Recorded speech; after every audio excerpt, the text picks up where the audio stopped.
Good morning, guys. Welcome to the Blue Mouse Podcast. My name's Emily. I'm the full-time knitwear designer behind the Blue Mouse, and this is a knitting and kind of designing podcast because I'm a full-time knitwear designer and I don't have a lot of time this morning. My husband has just gone to the coffee shop for a very short bit and I thought I could get in a quick podcast while he's gone. So yeah, I don't have a ton to share with you, so it kind of works out, but I'll start with a couple things I forgot to show you last week. So I got this, I think in like either April or May, but I completely forgot about it last week. So I got a bunch of things from Ottoman Indigo, and I'm trying one of her new bases. So here's one of the things I got. This is her cotton wool base. So it is 50% cotton, 50% wool, and it's a fingering weight with 536 yards per 100 grams in the colorway Cabin. And then I also got a bunch of minis because I kind of want to start a collection of minis so that I can find a way to create a pattern with minis to release later this year, probably closer to like November, so it'll be a while. But yeah, that's the goal. And so I got one of her mini skein sets, which this one, it's a grab bag actually with 5 of them in it. So this is a 75-25 blend with 93 yards per skein and they're 20 grams. So here's the colors I got. And so I just messaged her and said, can I have one that's more like on the neutral earth tone side? Because I'm not a crazy pop of color kind of person, and sometimes with like grab bags you can end up having, you know, very out there colors for what you like. So most people I find when they do grab bags, if you send them a note and say, hey, I really just want something kind of toned down or neutral, they'll oblige you and give you something like that. At least that's what I found a couple times. And then I also, this was 2 separate orders, so I got this and then I got these. But with the first order, I got just one mini skein to go with it. I think I was shopping her sale and I thought I would add it on to try it because her yarn is so soft. I really enjoy it. I have kind of a yoke summery top planned for these since it's cotton wool, but I won't be able to start that until July. So this mini skein is the color Melancholy, and it's also a 75-25 20 gram mini. Very gorgeous color. I really like it. So those were a couple things that I had gotten maybe a couple months ago and forgotten to show you. And now this is something I just ordered. So Espace Tricot is one of my absolute favorite podcasts, and I would love to visit their store. It's pretty far away. I'm sure it would be like a 12-hour drive or something, but I saw that they were having their birthday sale for their shop. I think they've been open 9 years, which is crazy. And so I think everything was like 20 or 25% off, and I definitely took advantage of that. So this is something I've seen a lot from like European podcasters, but I had never been able to get my hands on it. It's just a little bit more expensive to get it shipped over here because I believe, I don't know where it's made, but it's Scottish wool, but I feel like it's a French company. So I've heard people pronounce it biche and bouche or biche and bouche, depending on who you watch. But this is the company in the colorway Yellow Mustard, and they're Petite Lamb's wool. So I believe it's kind of like a sport weight. Has 270 yards per 50 grams. No, 270 yards per 50 grams.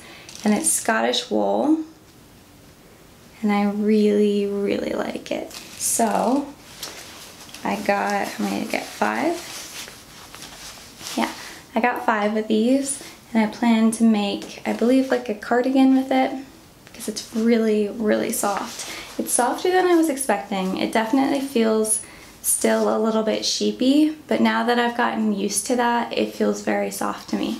So it's definitely soft, and it has a lot of lanolin, I think, in it. I know I say that a lot.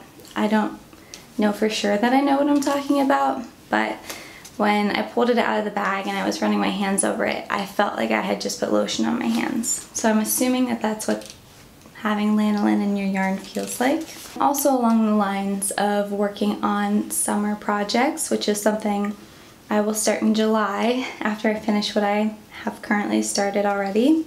So I got a bunch of Quints Co Sparrow, which is I believe it's a fingering weight. Could be wrong about that.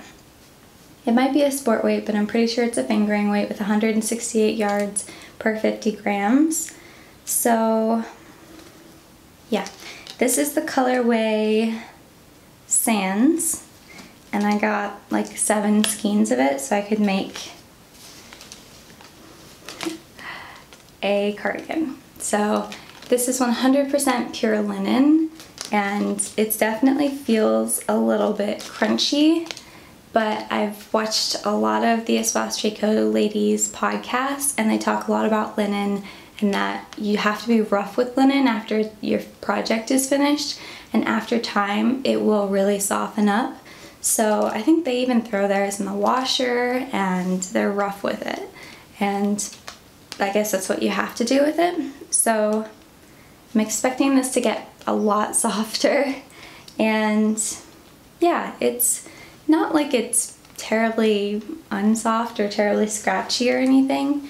It just feels very crunchy. Like, I don't know, when you leave something out that's wet and it gets kind of crunchy, that's what it feels like. So I got a bunch of these in the colorway Sands.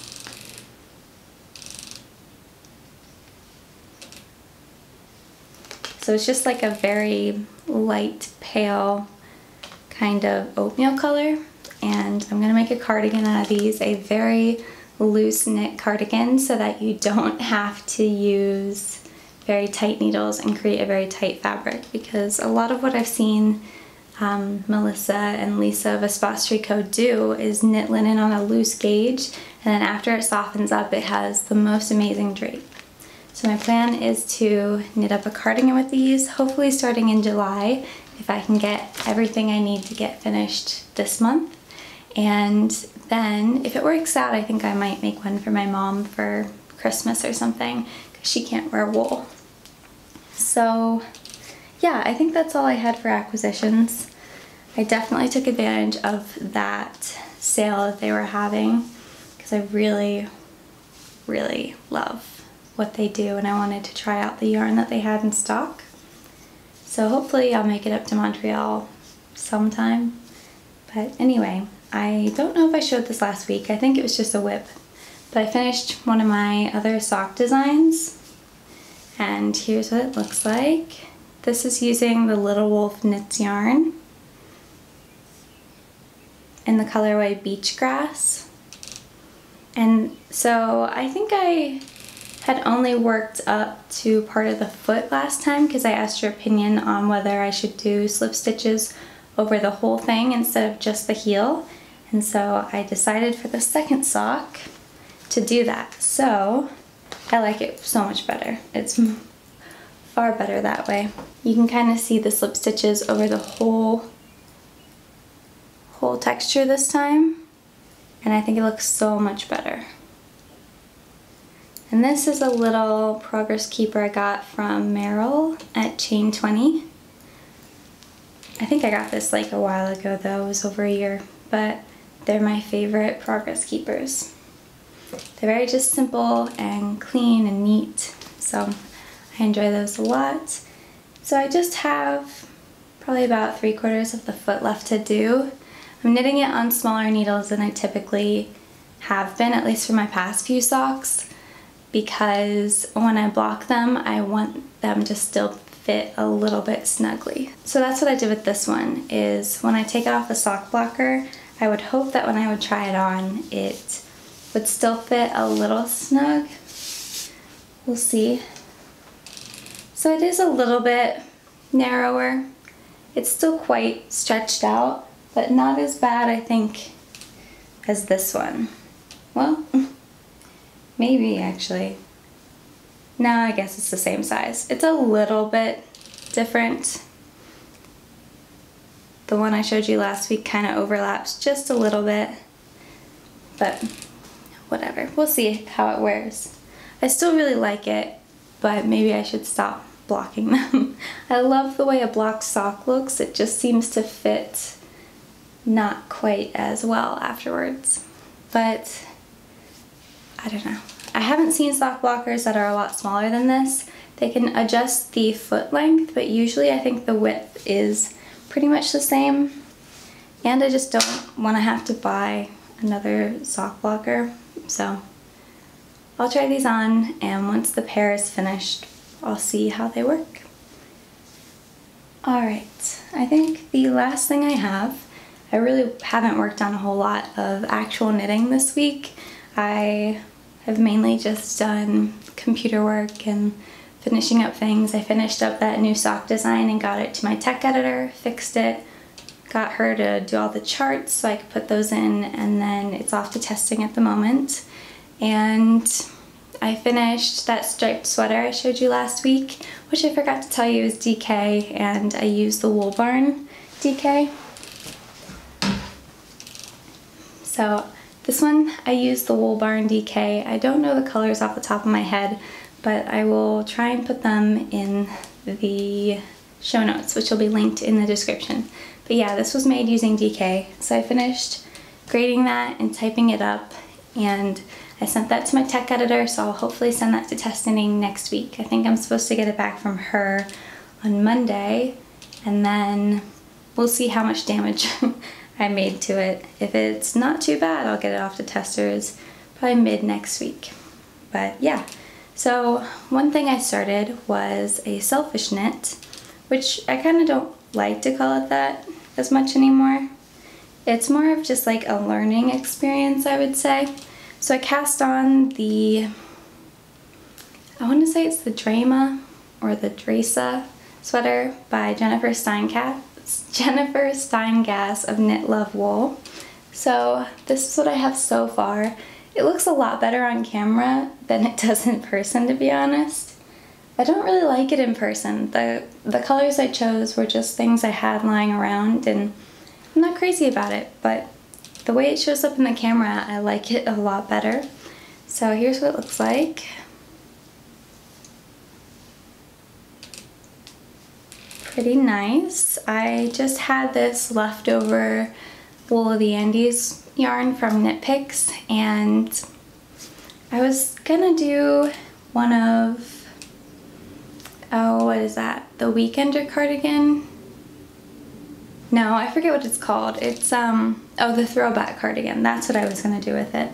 But I kind of just lost the desire to knit that because of the back and forth color work, like having to purl and work color work on the wrong side. And I had seen Kristen of Vollenfine do that like months ago, and that's why I bought the yarn, is because I saw her do it and I wanted to do it too. But I just decided to knit up one of Jennifer's patterns because I have never done it, and I feel like you can learn a lot from someone who's that good at what they do. So that's what I did. Here's what it looks like.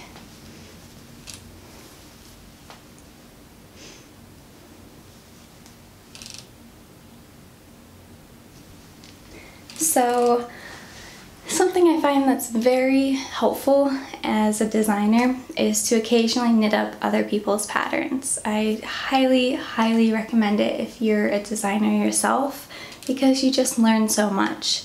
I am getting to practice my color work before I start a color work design of my own. I think it'll take me quite a while before I can design a color work yoke like this, but it is good practice on switching colors and holding two colors in one hand. So let me see if I can turn it inside out to show you my, they're not floats. I guess they're floats, but I don't, no, they're just my color work strands. I didn't catch my floats at all. I just stranded it behind my work without catching them, which I've never really done before, I don't think. But yeah, here is what it looks like. Not too bad.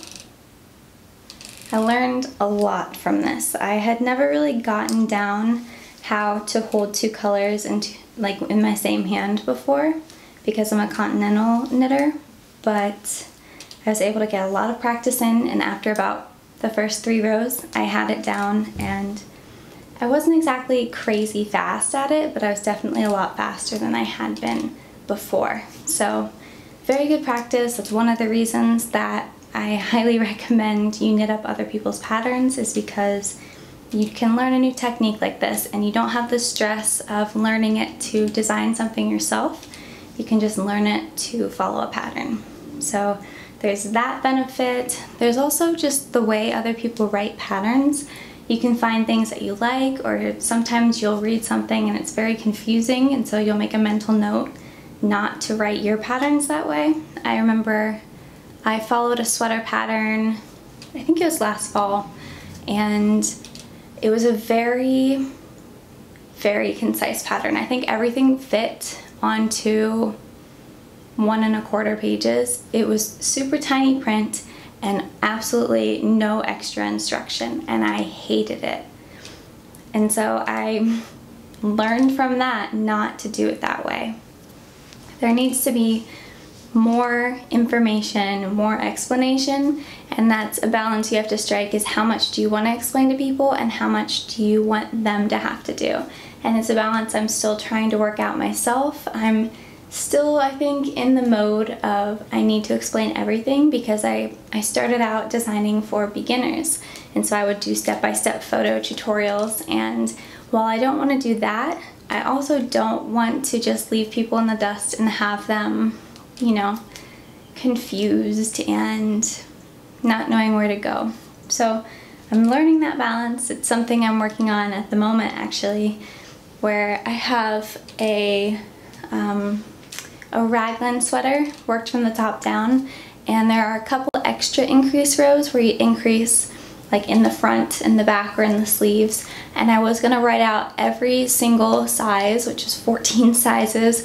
I was gonna write out a unique increase row catered to what they needed to increase and where, but then I realized that that just took up so much time, and there's a lot of room for error in that. If a tester missed something or my tech editor missed something, then there would be an error in that. But what I changed it to is like work as a normal increase round where you're increasing on the seams, but also increase an extra X amount of stitches in the front and back and X amount of stitches in the sleeves. And while that may create a little bit of extra work for the knitter, it makes it easier to read, easier to follow, and I'll create tutorials to explain to people how to follow that kind of instruction, but that way there's less room for error within a pattern, and it also doesn't take up an extra like 3 pages, because writing out all those instructions for 14 different sizes for 2 extra increase rows took up a ton of room. So this way it makes it easier and more concise, but is still giving a little bit of extra instruction. So I hope that that explains it well. But yeah, all that to say, knitting other people's patterns is really great because you learn what you like as a knitter, and you can apply that to how you design. So yeah, some people really like concise, no nonsense or no extra fluff patterns, but I like a medium amount of extra information. There have been plenty of times where I've, you know, been completely confused by a pattern because the instruction didn't have enough clarity, and so I've learned in my patterns to try and make it, just add an extra note if I feel like it needs it, but not needing to add like a whole paragraph of explanation. So it's a little balance that I think you'll learn after a while of designing. But yeah, I started this on Saturday night. I stayed up late Saturday night doing this. And yeah, I'm done with the yoke. I separated for the sleeves, and now I just have to do the body. I think there's some body shaping, like some waist shaping, which I've never done before, so I'm excited to try that out. We'll see how much yarn I have left. it might be interesting. I might have to switch it up and use more of my contrasting colors because I knew that I didn't have enough for it. I think I'm a few hundred yards shy, but I don't really care. I'm not even sure what I'll do with this sweater. Knit Picks Wool of the Andes is not soft in my opinion. I find this very, I don't want to say very scratchy because it's not as bad as some other stuff I've felt, but I could not wear this next to my skin. So I might gift this to a friend of mine if they want it. I'll just offer it up to people and be like, it's a little scratchy, but you can have it if you want. Or I have no idea what I'll do with it. So donate it maybe. But yeah, it looks a lot better on camera than it does in real life. I actually like the way it looks. So yeah, it's just the colors I had. I'll try and write them down in the show notes if I can find what they're called. But yeah, I'm enjoying this. It was definitely a lot of hard work for me to do that yoke because I'm still fairly new to stranded color work, and so it was only charted, it was not written out, which I've never done before. So that was new. Learning to read increases in a chart took some time, but I think it was good, and I learned to read my knitting so that I could know, no, this, color doesn't go here. I must have missed something a few stitches back, and I would rip back or tink back to that and figure out that I had done an extra contrasting color or something. So I definitely learned to read my knitting better, and it was good. It was a great learning experience and will continue to be throughout the rest of that sweater. But yeah, I cannot recommend knitting other people's patterns every once in a while if you're a designer, because you just learn so much. Yeah, I think that's everything. I don't have a whole lot to share, but it's probably good that I finish up, less editing time, and my husband is probably on his way back. So yeah, thank you so much for taking the time out of your day to sit and knit with me and chat about knitting. I hope to see you in the next episode, and have a great weekend, guys.